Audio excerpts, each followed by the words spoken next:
சந்தேகப்படும் கணவன் அல்லது மனைவி யார்? அதை ஜாதகத்தை பார்த்து நம்ம எப்படி தெரிஞ்சுக்கிறது? அதை பற்றி தான் இந்த பதிவில் பார்க்க போகிறோம்.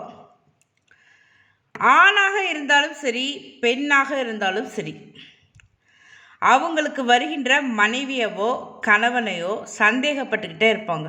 எந்த விஷயத்தில்? அவங்களுடைய ஒழுக்கம், பணம், அவர்களுடைய செயல், இந்த உறவுகள், அவர்களுடைய உறவுகள், இவங்களை பற்றி சந்தேகப்பட்டுக்கிட்டே இருப்பாங்க. எல்லாத்துலேயுமே ஒரு குற்றம் குறை கண்டுபிடிச்சிக்கிட்டே இருப்பாங்க. எந்நேரமும் குதர்க்கமாகவும் இருப்பாங்க, சந்தேகப்படுவாங்க, குதர்க்கமாக பேசுவாங்க. சரி, இதெல்லாம் பேசணும், இப்படி சந்தேகப்படணும் அப்படின்னா அந்த ஜாதகர் யார்? அந்த ஜாதகருக்கு என்ன மாதிரி கிரக அமர்வுகள் இருக்கோ அப்படிங்கிறத எப்படி தெரிஞ்சுக்கிறது? அதைத்தான் பார்க்க போகிறோம். ஜாதகத்தில் ராசி கட்டத்தில் லக்னத்திலிருந்து எண்ணி வருகின்ற 4ஆம் வீட்டில் ராகுவோ அல்லது கேதுவோ நின்றிருந்தால் நிச்சயமாக அந்த ஜாதகர் சந்தேகப்படுவார்.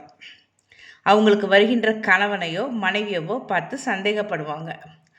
அவங்க ஒழுக்க விஷயத்துலையும் சரி, உறவுகள் விஷயத்துலையும் சரி, பண விஷயத்துலையும் சரி, அவங்க மேலே நம்பிக்கை இருக்காது. அவங்கள எப்போவுமே சந்தேக கண்ணோடு தான் பார்ப்பாங்க, குதர்க்கமாக பேசுவாங்க. சரி, இதுக்கெல்லாம் ரெமெடி என்ன அப்படின்னு பார்த்திங்கன்னா, குரு பார்வை இருக்கணும் 4ஆம் வீட்டிற்கு, அல்லது 4ஆம் வீட்டு அதிபரோட குரு சேர்ந்துருக்கணும், அல்லது 4ஆம் வீட்டில் குரு இருக்கணும். அந்த ராகுவுடனோ கேதுவுடனோ குரு சேர்ந்து இருக்கணும். இந்த மாதிரி இருந்துட்டால் அவர்களுக்கு சந்தேக எண்ணம் வராது, அந்த சந்தேக புத்தி இருக்காது.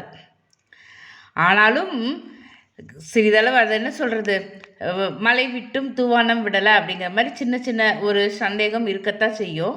பெரிதாக இல்லைனாலும் சின்ன சின்ன குறைகள், குற்றம், இதெல்லாம் பெரிதாக எடுத்துக்குவாங்க, சண்டை போடுவாங்க. ஆனால் அதே நேரத்தில் 4ஆம் வீட்டில் ராகுவோ கேதுவோ நின்றிருந்தால் ஜாதகருக்கும் அதை என்ன சொல்கிறது, அந்த ஜாதகரும் சந்தேகத்திற்கு இடம் கொடுப்பவராகத்தான் இருப்பார். அவர் மேலும் அதை என்ன சொல்கிறது, ஒழுக்க குறைபாடு இருக்கும், நிச்சயமாக இருக்கும். தான் அப்படி இருக்கிறதுனால தனக்கு வருகின்ற பார்ட்னரையும் அவங்க அதே மாதிரி தான் நினச்சி யோசித்து பேசுவாங்க. அதுதான் காரணம்.